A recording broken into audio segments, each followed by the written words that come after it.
If you love crazy, unbelievable stories, make sure to subscribe and hit the bell so you don't miss out. Let's jump right into today's story. It was Saturday, and I was not looking forward to another afternoon of humiliation. My wife, Kathy, and I were spending the afternoon in the condo common area with 3 other couples, drinking beer and eating off the grills. The beer was pretty constant, but the food choices changed with whoever had a turn that week. We had been doing these gatherings for about 4 months. They started fine, but lately I have been noticing that the wives seem to be having more fun than the guys, and it was different. The other 3 husbands did not seem to notice anything, and at first I thought I might be paranoid until I looked into it a little further. Most of the conversations were between men or between women. The men talked about sports, work, and politics. The women talked about other stuff. As the afternoon wore on, the conversations all seemed to blend and usually ended up with all 8 of us chatting. It was about this time that the subtle cuckoldry started to show up. It was never anything in your face, but always sort of sly and cutesy, and it was usually followed by snickering and giggles on the girls' side of the table. I started to pay attention over the last few weeks. We all moved into the condo at about the same time. Gary was a welder and was married to Amy, who was a fitness buff. Amy was a small brunette and had a great body. Gary was large, burly, and a little slow on the uptake. They did not appear to go together at all, but I assumed it was love. Raymond was a cop who was on permanent desk duty due to an injury. He didn't mind being off the streets. He was married to Julie, who was the only one of the girls who worked. Julie was blonde and bubbly. She worked in the claims office of a local insurance company. Cecil was a mail sorter at the local Maine post office. He was a quiet, laid-back type of guy, and his wife was the same. Marcy had shoulder-length, mousy, brown hair and a reserved. The only time she showed any personality at all was when the girls were being giggly. She wasn't ugly, and she had a nice body. She was just sort of invisible. I am John. I am a lawyer, but only do pro bono work.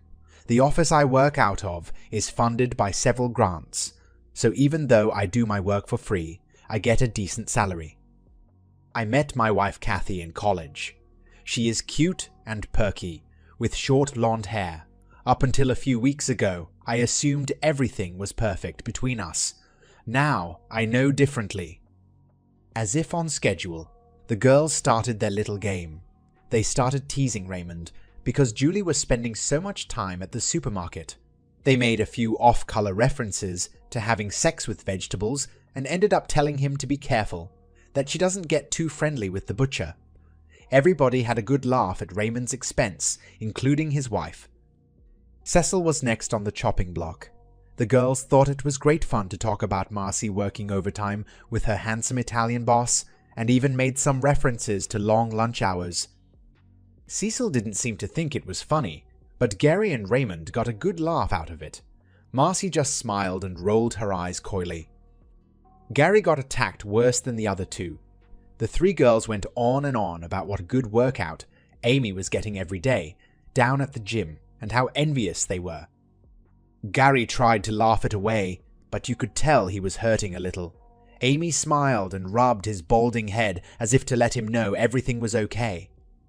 I knew I was next, but I also knew I was not going to stay around for it.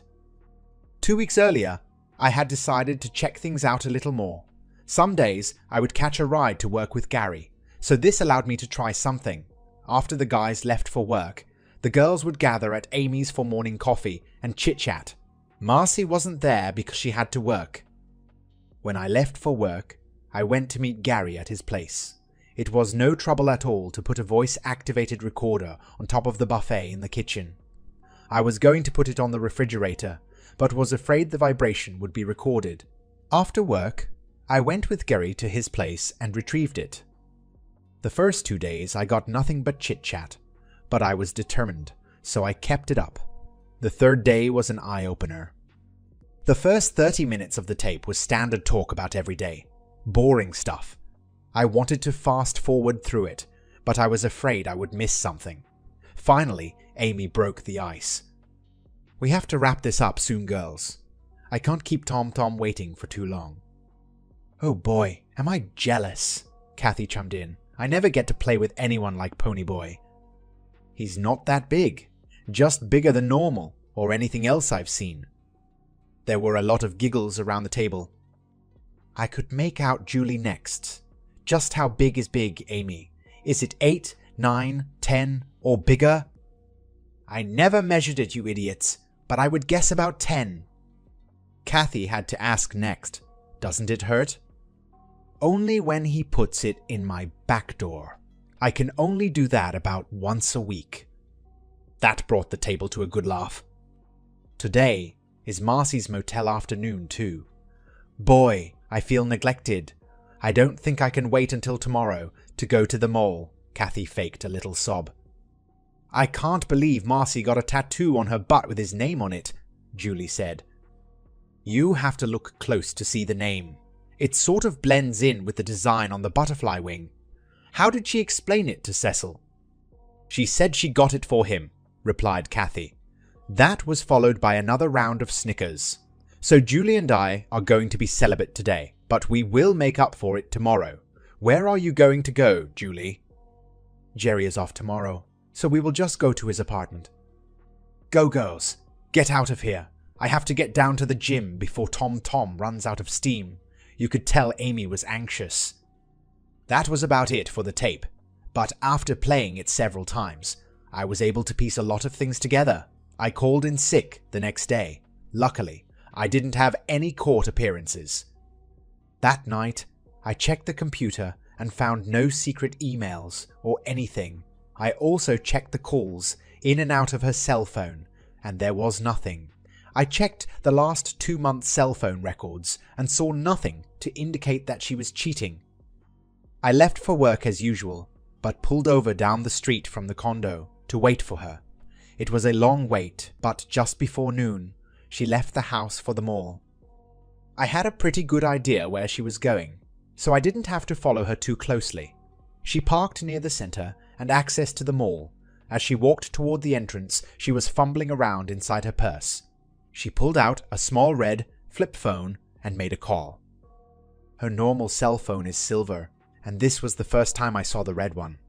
She stopped at the entrance, turned, and looked across the parking lot, not too well, apparently, because she didn't see me. After going down the long entrance corridor, she made a right turn down the main part of the mall. She stopped several times and looked back, but still didn't see me. I watched her enter Sears and go towards the service area in the rear. She stopped the last time, looked around, and went out to the pickup and loading area. By the time I got there, I just caught a glimpse of a blue Ford Explorer leaving. She was in it. I was pretty sure she would be gone for a while, so I stopped at the food court and had some lunch. After picking up a couple of magazines, I drove around to the back of Sears and parked so I could watch people coming in and out of the pickup area. My car was pretty common looking, so I didn't have to worry about being noticed. About 2 hours later, the blue SUV drove into the pickup lane, and Kathy got out. She made a few remarks, smiled, and went into Sears. I had no trouble getting the license number. I went down to work and ran the plate. The blue Explorer belonged to Bobby Gerhard, the salesman who sold us Kathy's Focus 6 months ago. I went home at my normal time, and Kathy had supper ready, as usual. That night, she was feeling a little frisky, but I claimed I had a headache. I had to go to work the next day and do some catching up. I didn't think she would be seeing Bobby 2 days in a row. However, the day after, I left work for an early lunch and drove to the parking lot at the rear of Sears. Right on schedule, Bobby pulled up, and my wife jumped into the SUV. I followed them to the Rainbow Motel. He didn't have to go into the office, because he already had a key. They both walked into room 114, like they had done it 100 times before. I found myself crying as I drove back to work. As Kathy was getting ready for bed that night, I found the red cell phone in the lining of her purse. It was a prepaid cell with one preset number labeled. It was time to come back to reality. I was the only one of the men left who hadn't been humiliated. Of course, I was the only one who had any idea that the humiliation truly was going on in reality. I could tell that Amy was getting ready to say something smart, and I held up my hand. "Sorry, girls, but it is time for John to go home. I am sure you will be able to belittle these half-drunk idiots for a while longer, but I do not intend to participate today. I wish you all good night. I'll see you when you get home, Kathy." There was a little uprising among the troops. I don't know who was doing the most talking, the girls or the guys. Universally, they were looking for some kind of explanation, which I had not given. "What do you mean, John? We are not belittling anyone here. What kind of bullshit are you making up? This is all good fun." My wife said that to me with a straight face. "Not true, sweetie. You and the other girls have been making fun of us every week. It gets meaner and meaner each time we get together. It is bad enough you are all cheating on your husbands, but it stinks when you choose to rub it in our faces." At that point, the group got silent. The guys looked stunned, and the girls appeared to be somewhere between pissed and apprehensive. "John, we are all having a good time. This is why we get together. If you have something on your mind, just say it. It sounds like you are mad at the world and taking it out on us." Kathy was trying to bring some calm to the gathering, but I felt she was adding to the humiliation. "I can't speak for the other guys here, but if you want me to dump all our dirty laundry on the table, I will, but you have to be ready for the consequences." "What consequences? And what dirty laundry are you talking about? You are so full of shit, John Terrell. Go ahead and tell everybody your fantasies, so we can have a good laugh." Kathy had a confident smirk on her face as she laid down the dare. "Gary, Raymond, and Cecil, I apologize ahead of time for anything I say that causes strife in your families. I won't speak of any of your problems, but I will expose mine. You can confront your wives when you are ready, but I assure you, they are just as guilty as Kathy." The whole table sat quietly waiting. The guys looked awe-stricken, and the girls seemed a little nervous, but still arrogant. Kathy has been meeting her boyfriend for several months now. She leaves the house and goes to the mall, where she calls him on her secret red cell phone that she keeps in her purse lining. The only preloaded number on the phone is to BG. That happens to be Bobby Gerhard, the car salesman who sold us the Focus about 6 months ago. She walks through the mall, and Bobby picks her up behind Sears in his big blue SUV. They usually spend a couple of hours at the Rainbow Motel before Bobby drops her off at Sears. To come home, Kathy gets to enjoy fabulous sex with Bobby several days a week and gets to rub it on my face in front of everybody on the weekend. She thinks this is fun. "Do you need any more details, darling?" Everyone was stone silent until all of a sudden Kathy lurched forward and threw up all over the table. The combination of hot dogs, potato chips, and beer did not look nearly as appetizing the second time around. She swung around in her seat and continued to vomit until there was nothing more coming up. Finally, Amy and Marcy grabbed her and walked with her back to Cecil and Marcy's condo unit. "That was rotten, John. It was a mean and hateful thing to do." Julie was gathering up a few things before joining the girls. "Yes, but was it true?" "Go to hell, you son of a bitch." Julie closed the door behind her and left me there with a silent bunch of stunned morons. I grabbed a hose that was close by and started to clean off the whole area as the guys collected things together. I had not anticipated that reaction from her. I thought she would be defensive or angry, but never sick. "John, sit down, damn it, and talk to us." I could tell Gary was a little pissed off. We moved over to a dry table, and Cecil brought the beer cooler. "What exactly do you want to know?" "I can tell you very little about what your wives are doing. I spent all my time checking out Kathy. If you want to find out anything about them, you are going to have to do it yourself, as I did." Raymond handed everyone a new beer. "Can you at least give us a clue? Maybe you can tell us what led you to believe they were cheating at all. I can give you each a little something, but you cannot confront your wife with this information. You have to get the proof you will need by finding it someplace else.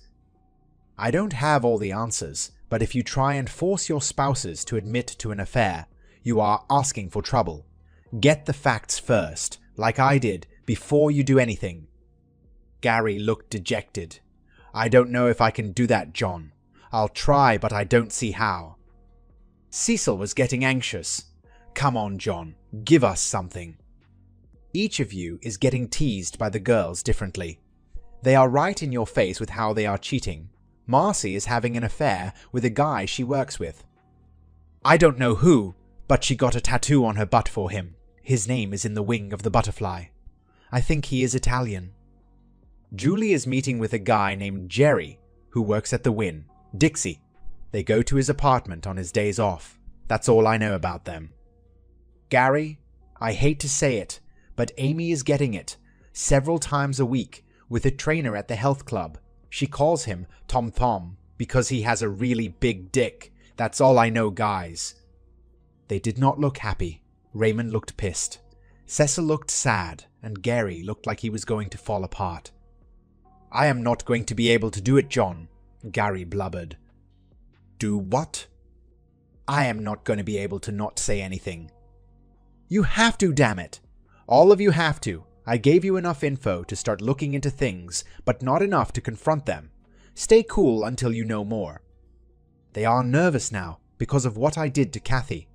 They might get very defensive. Wait and play it smart. We finished our beers. No one wanted to talk anymore. I went back to our condo to take a shower. Cecil stayed outside and had another beer. The girls were all at his place, and he didn't want to go home. A short time later, I saw him get into his car and drive off. I don't know where Raymond and Gary went. After my shower, I fell asleep on the sofa. It was about 8 p.m. when I heard a frantic knocking at the door. I stumbled, half asleep, to answer it. John, put your shoes on. We have to take Amy to the hospital. Julie was standing at the door, holding Amy at her side. Amy was holding a bloody towel to the left side of her face. What the hell happened? Gary and Amy were arguing. Gary slugged Amy and she fell and hit her head on the corner of the coffee table. He flew out the door before realizing she was hurt. How bad is it? Is the hospital necessary? By this time, I was helping Julie get Amy to my car. When she hit the corner of the table, her eye popped out of the socket. It is just hanging there. We are afraid to try to put it back in and think it is better to see a doctor. Good choice. It was only a 10-minute drive to the hospital. Everything was quiet for the first 5 minutes. It's all your damn fault, John. If you had kept your mouth shut, this never would have happened. Spouting off as you did was a mean and cruel thing to do. I don't know what you told the guys after we left, but apparently it didn't help the situation any. We haven't seen Cecil or Raymond all afternoon, and I am pretty sure that Amy wishes she hadn't seen Gary. Sorry, you see it that way, Julie. I am not the one that caused the problem. I just brought it out in the open. If you want to place blame, put it on you women who cheated on their husbands. Go to hell, you bastard. Luckily we had arrived at the emergency room entrance before the conversation got any hotter. I parked the car while Julie helped Amy get checked in. When I got into the reception area, Amy was already being taken care of. Julie was busy filling out paperwork. I didn't know what to do, so I just sat there. When she was done at the admissions counter, Julie called Amy's parents and asked them to come down. Then she called Marcy and gave her an update. I was trying to look inconspicuous. To be honest, I did feel a little guilty. I should have realized how unstable Gary was. I guess it was my fault after all. I felt he should know, but I wasn't trying to provoke him.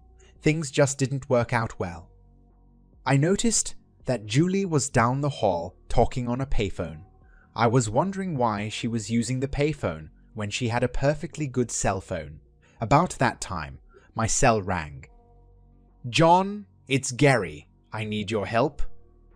Where the hell are you? What did you do, you idiot? I am down at the police station. I am getting ready to turn myself in and wanted to talk to you first. Amy and I argued about her affair, and I went berserk. I went down to the gym and beat up that trainer she had been messing around with. I hurt him pretty badly, John, and I think I need your help. It's worse than that, Gary. When you hit Amy, she fell and struck her head on the corner of the coffee table. She hurt her eye pretty bad. We are at the hospital right now. John, I only hit her twice, and it was with an open hand. I didn't slug her or anything. I left right after I hit her, so that I wouldn't hurt her. Too late, Gary. How bad is the guy at the gym? Real bad. I called 911 for him on my way down here. They will probably take him to the emergency room also. I'm sorry, John. I'll be there as soon as I can, Gary. Amy's parents and Raymond arrived at that moment. Raymond asked me where Julie was, and I pointed down towards the payphones. Julie was not there. He looked around a while and then came back, shrugging his shoulders. Amy's parents went into the room where she was being looked after. I gave Raymond a quick run down as to what happened and then left for the police station. He said he would stick around and wait for Julie. As I was going out, I ran into Marcy. She said she had taken Kathy to her parents' house. The ambulance was bringing in a bloody mess that I assumed was the famous Tom Thom. It took about 2 hours to get things settled at the police station. They agreed to hold Gary at the station until I could arrange bail on Monday morning.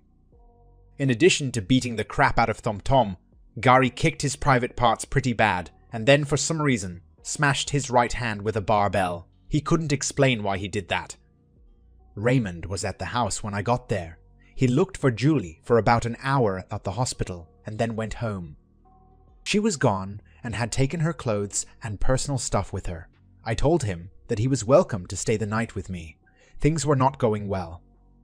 Marcy woke us up the next morning and demanded to know where Cecil was. He had not come home. After convincing her we didn't know, Raymond and I went out for breakfast. When I got back to the house, Kathy's mother was there. Kathy wanted to stay with them a while, and she came to pick up some of her stuff. We gathered together enough for her to get by on. At this point, I didn't think Kathy would be coming back, so I told my mother-in-law that I would bring the rest of her things over next week. She said she understood and apologized for the problem. She sounded sincere. I assumed that Kathy told her parents what happened. Amy's parents took her home with them. The doctor got her eye back in the socket, but could not get it to function properly. The emergency room doctors felt certain that some attention by specialists could correct it. I had Gary out on bail the next morning. He gave me a complete rundown of what happened. It was pretty cut and dry. He confronted Amy. She denied everything. He hit her with an open hand, and she confessed to the affair and told him who it was. She tried to stop him as he was going out the door, and he shoved her. She hit her head, but Gary didn't know it till later. The gym was open late Saturday, and Gary had no trouble finding Tom. He made the mistake of smirking at Gary and insinuating it was Gary's fault for not taking care of things at home. The muscle-bound Hulk was no match for the gentle giant, and Gary beat the crap out of him. He knew why he kicked him in his gonads, but he could not explain why he smashed his hand with a bell. On the way to the police station, Gary called 911 to get help for Tom. When we got to the condo, Amy's parents were waiting to pick up her stuff. Gary and I helped load everything. Amy's mother was mad and would not look at or talk to Gary. He tried to apologize to her in vain. Amy's father, however, took Gary aside and consoled him a little. He seemed to understand what motivated him to do what he did. Amy was not coming back and was going to file for divorce. This didn't seem to help Gary's depression. I did not see Cecil for a couple of days. When I called his workstation, they said he had taken a week of sick leave. I also didn't see Marcy and assumed she went to work as usual. When I finally got to work, I explained that I would be tied up with personal problems over the next few days, and got some of the staff to take over my current workload. The first order of business was to contact the Burbank Health Club headquarters in Omaha and explain the situation, including the pending lawsuit that Gary would be filing. They had 23 clubs in 10 states. They called back an hour later and arranged for a meeting at our place the next morning. There was a little bluff working here, but I had to try something. Raymond stopped in later that afternoon. Julie had been using her credit card to buy gas, food, and a motel room along I-95 South. He cancelled all the credit cards and her cell phone account. Jerry Merchant had not shown up for his job as the produce manager at the local Wynn, Dixie. They were not able to reach him at his home. Now I know who Julie called from the hospital payphone. She decided it was easier to just leave than to face Raymond. I guess it was a good move on her part. Shortly thereafter, Cecil showed up. He had been a busy bee. He found out that Marcy was seeing a guy she worked with named Frank Marcel. He was married, so Cecil called his home phone number. He talked to Frank's wife and arranged a meeting at noon the next day in the mall food court. She insisted on seeing him in a public place. Cecil asked me to go with him to make sure he didn't do anything stupid. Cecil had not seen or talked to Marcy since Saturday. The three of us went to Red Lobster for supper and had Gary meet us there. It was a somber meal. None of the guys wanted to talk about what happened. Maybe if we didn't discuss it, it would go away. Dream on. After eating, Gary and Raymond went home, and I don't know where Cecil ended up. I called Kathy's parents' house when I got home. Kathy didn't want to talk to me. I spent the rest of the night packing up her stuff. Tomorrow would be a busy day. Good morning. My name is John Terrell. Let's get started. I was looking at Kevin and Kyle Burbank and their lawyer, Phil Mertz. Gentlemen, there is no doubt that Gary Wilson physically injured Tom Ricker. What I think is important is the extenuating circumstances. What are the circumstances, Mr. Terrell? Phil Mertz was speaking for the brothers, apparently, which was a good move. Mr. Riker was having an open affair with Amy Wilson for several months and was boasting about it. I had no proof of that, but was just taking a shot. On the night of the attack, Mr. Riker was bragging to Mr. Wilson that he was giving Amy the sexual satisfaction she was not getting at home. It appears that he was trying to provoke Mr. Wilson, which turned out to be a mistake on his part. What is this leading to, Mr. Terrell? Gary Wilson will be suing Tom Reichert and Burbank Health Clubs for 7 figures. It will be a messy lawsuit and very public. I can assure you a lot of husbands will be looking into their wives' memberships. We will not mention the hidden video and still cameras in the massage and tanning rooms unless it becomes necessary. I was taking another long shot. I had no idea if there were any cameras, but I figured they didn't know for sure either. There was silence across the table. It was as if they had heard this story before and none of it was a surprise. It was new to me, but I am not in the health club business. Can we have a few minutes, Mr. Terrell? I nodded to Mr. Mertz and left the room. I would like to say I had the room bugged and heard every word they said, but that is not true. A few minutes later they waved me back in. What are you offering as a compromise? Very simply, drop any charges against my client and relocate Mr. Riker to another facility out of state, and it will all go away. There was a sigh of relief on all 3 faces. Mr. Mertz simply nodded. We all stood, shook hands, and it was over. They flew halfway across the country for a 20-minute meeting and seemed happy about it. Gary was very happy when I told him the good news. However, Amy was not dropping any charges. She had filed a civil suit for domestic abuse and didn't seem to mind that her infidelity would be made public. I had to work on that. By the time I got to the mall, Cecil was sitting at a table in the middle of the room with a woman I assumed to be Frank Marcel's wife. There were 2 very large men standing nearby who waved me over. The 3 of us just stood and watched. Cecil was doing a great job. He didn't need me at all. The two lugs were Frank's brothers-in-law who were not happy. Mrs. Marcel and Cecil shook hands and smiled after 20 minutes. Cecil and I had lunch while we were there. I was curious as hell, but Cecil didn't volunteer anything, so I didn't ask. That evening, I took Kathy's things to her parents' house. She was there when I arrived, gave me a small smile, and left the room. I left without talking to any of them. Time passed. Amy refused to drop charges against Gary, and we ended up going to trial. It was messy, and Amy did not come out looking too good. In addition to the public humiliation, her appearance did not get better, in spite of the eye surgeries. It looked like it would be a permanent disfiguration. That got her some jury sympathy, which I could not counter. Gary got 3 years, but he didn't seem to break up about it. Amy also filed for divorce. Jerry Merchant was charged with stealing grocery store receipts from a market in Pensacola, where he was working. He was caught with a female accomplice in Mississippi and returned to Florida for trial. Raymond, who passed his detective's exam, filed for divorce that week. Bobby Gerhardt was transferred to a Ford sales office in Toledo and 3 months later was terminated.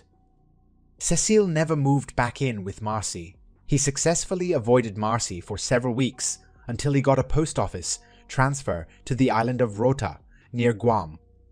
He was in charge of the entire postal operation for Rota and the surrounding islands.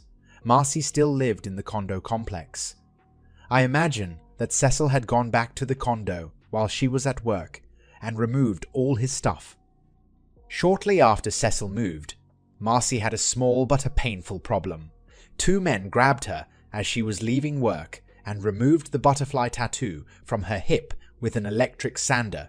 Of course, they never got the guys, and Marcy would not reveal any motive. As I understand, the wound got infected and caused her great grief. She also lost her job for some reason. I never asked. The last I heard of Marcy, she left on a flight to Guam and never showed up. No one has heard from or about her since. Cecil recently got promoted and is now in charge of mail service on all of the outlying islands around Guam. Raymond has moved to Miami and is now a Miami-Dade detective. The last time I heard from him, he seemed happy. Julie is in jail somewhere in Florida. Gary started teaching welding to the inmates while he was incarcerated. It went over so well that he was offered a full-time job. He was released after a year. Gary loves his new job. He is no longer married to Amy. Amy still has a lazy eye. As for Kathy and me, we never got back together. I would go over to see her, and she would always smile and leave the room. Her parents said she never went out and did not seem interested in anything anymore. After 6 months, I filed for a non-contested divorce. I think the guys came out of this whole affair okay. I don't think the wives did too well. I don't miss the Saturday get-togethers. That's the end of this story. If you found it engaging, please give it a thumbs up and don't forget to subscribe for more content like this.